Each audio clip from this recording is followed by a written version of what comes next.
Hello everyone, welcome back to the last part of Understanding Fundamentals of Ubuntu Command Line lecture series, where we are building foundation of the Ubuntu command line for our OmicsNexa Bioinformatics summer sprint. Today we will start off by understanding and inspecting FASTQ files.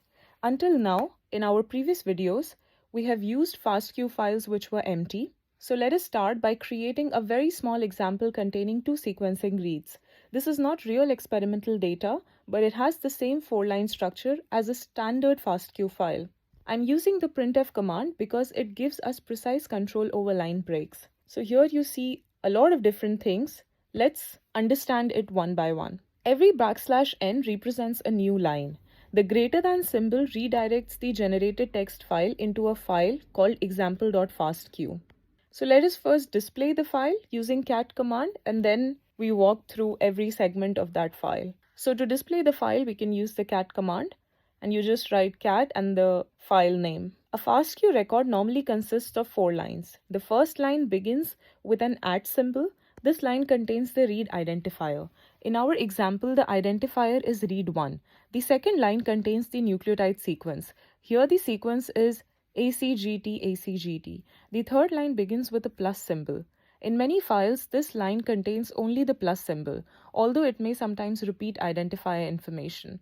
The fourth line contains encoded quality characters. These characters represent the estimated confidence associated with each nucleotide call.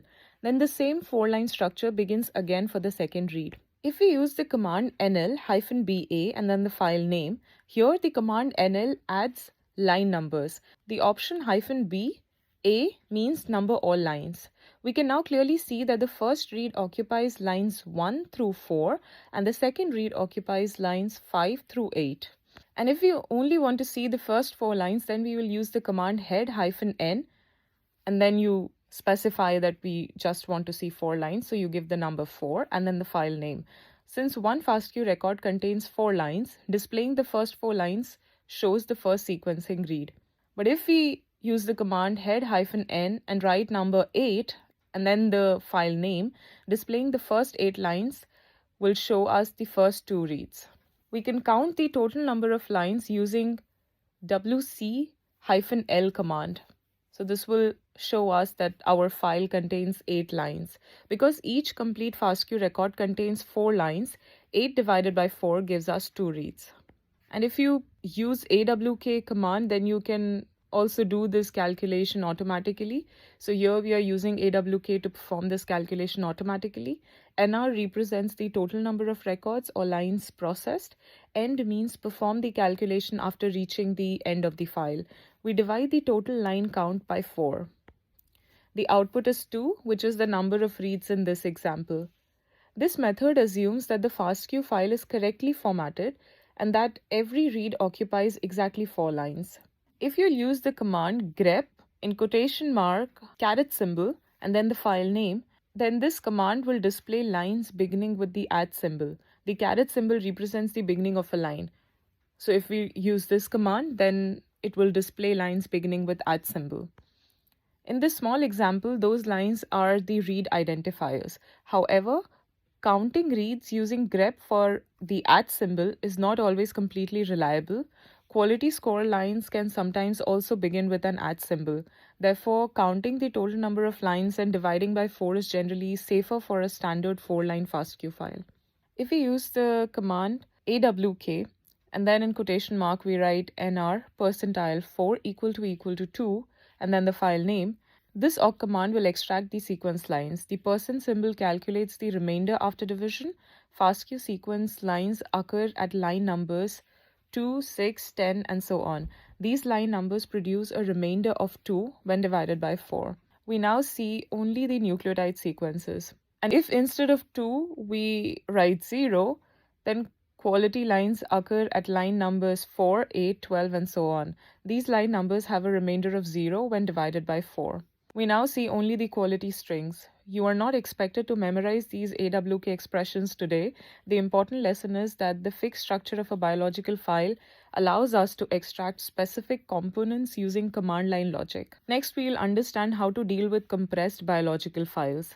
Real FASTQ files can be extremely large. For that reason, sequencing files are commonly stored in compressed form. A compressed FASTQ file name often ends with .fastq.gz. The .gz extension indicates compression using the gzip format. First, let us look at the size of our uncompressed example file. For that, you can use the command ls-lh and then the file name. Now, to compress the file, we can use the command gzip. So gzip is the command which actually compresses the file. I'm using the option -k, which means keep the original file. Without -k, gzip may replace the original uncompressed file with the compressed version. Now, to check the size of the file, we can use the same command again, ls-lh, and then the file name with asterisk. So asterisk will select both versions of the file.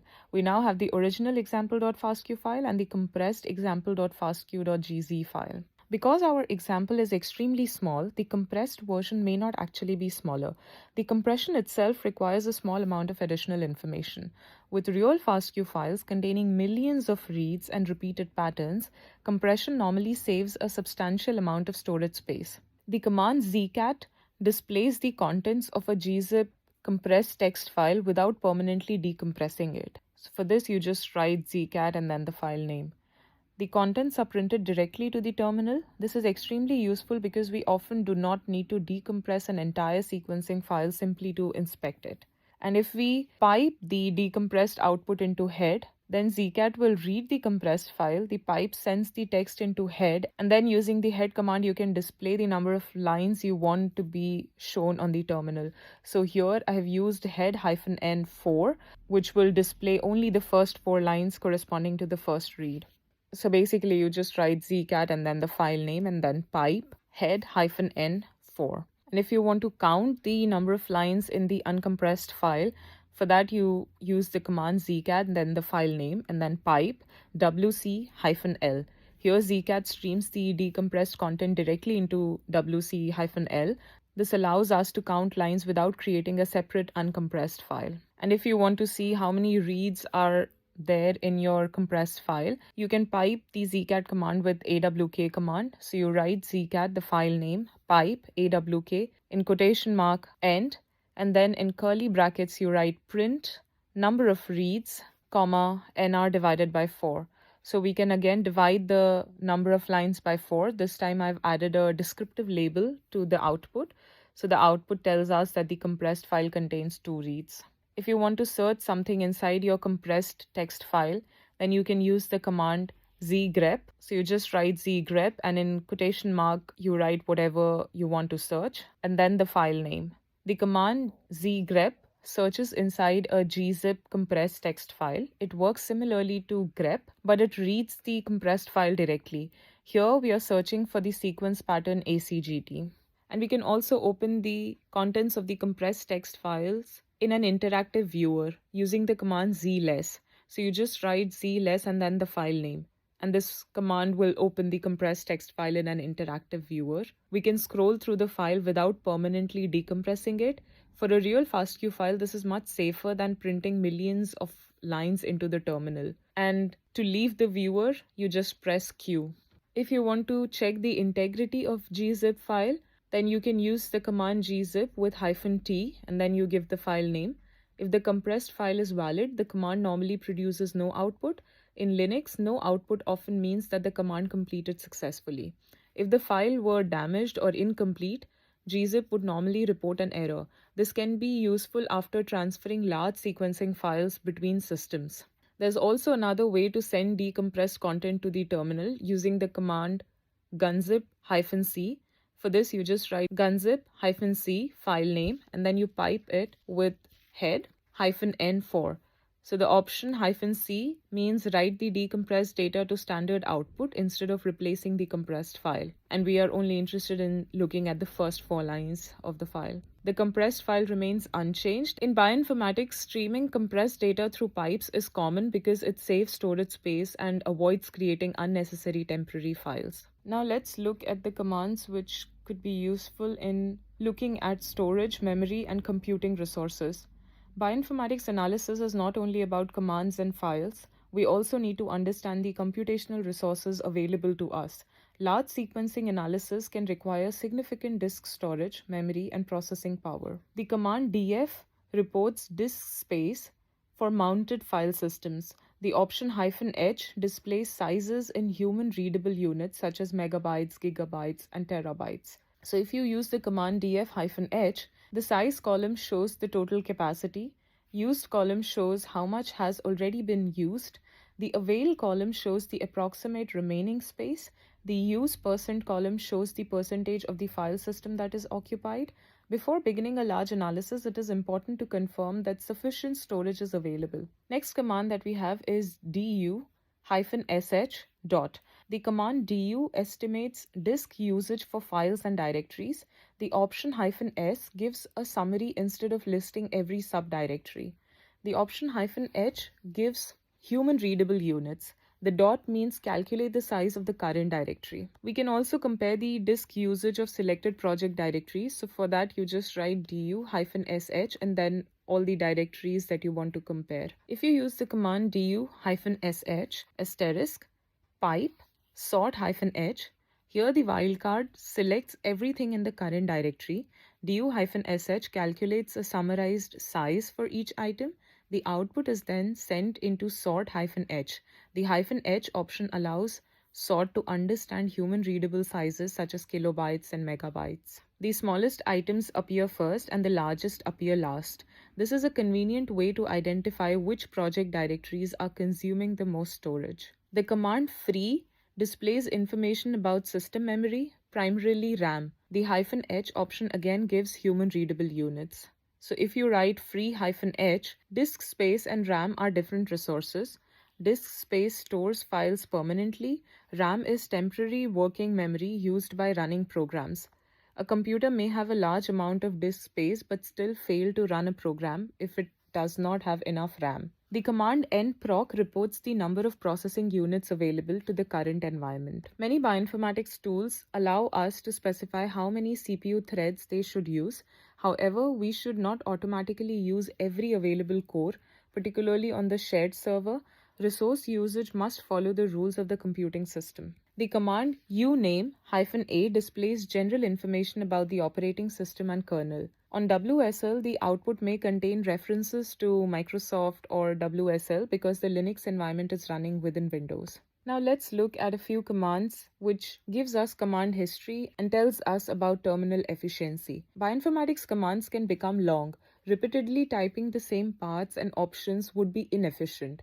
Bash provides several features that help us work faster and reduce errors. The history command displays previously executed commands. I'm piping the output into tail so that we see only the most recent entries. Each command has a history number. We can also press the up arrow key to move backward through previously executed commands.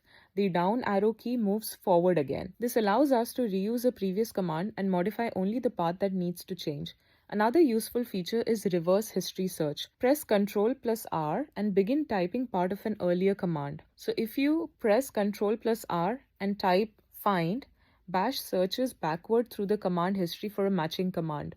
Pressing Ctrl+R again moves to an earlier match. Press Enter to execute the selected command or use the arrow keys to edit it. There are also useful shortcuts for editing the current command. Ctrl+A moves the cursor to the beginning of the command. Ctrl+E moves the cursor to the end.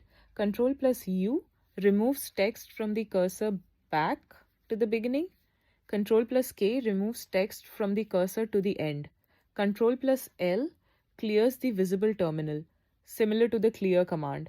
These shortcuts become increasingly useful when commands contain long file paths.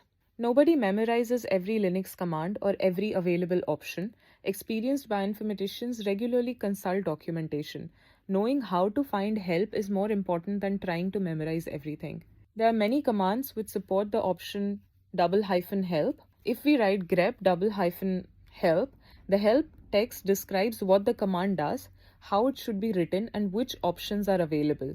The notation can initially look dense, but you can search for the option that is relevant to your task. If we write grep ~help pipe less, if the help output is too long, we can pipe it into less. This allows us to scroll through the documentation and then press Q to exit. The man command opens the manual page for a command. A manual page normally contains the command name, purpose, syntax, detailed description, and available options. Inside the manual page, we can search by pressing the /. For example, I can search for word ignore. Press /, type ignore, and then press enter. The matching term is highlighted. Pressing the letter N moves to the next match. To leave the manual page, again press Q. The command -v tells us which executable will run when we type a command. This is particularly important when multiple versions of a bioinformatics program are installed. Which command is also commonly used to locate an executable. Type command tells us how bash interprets a command. A command may be an executable file, a shell built-in, an alias, or a function. Many programs provide version information using ~version. Recording software versions is essential for reproducible analysis. Two versions of the same program may use different defaults, containing different features, or produce slightly different results. Therefore, an analysis report should document the software and versions used. That is it for today's video. We have already looked at a lot of different commands on the Ubuntu terminal. There are many more as well, and you can practice as much as you want. We have also shared documents on the Sprint Resources channel. You can refer to those documents and practice more. In the next video, we will learn about databases, get a better insights into our own data set that we are going to use throughout our OmicsNexa Bioinformatics Summer Sprint 2026, and we will install our data and finally begin our actual bioinformatics project for this summer sprint. See you in the next video. Happy learning!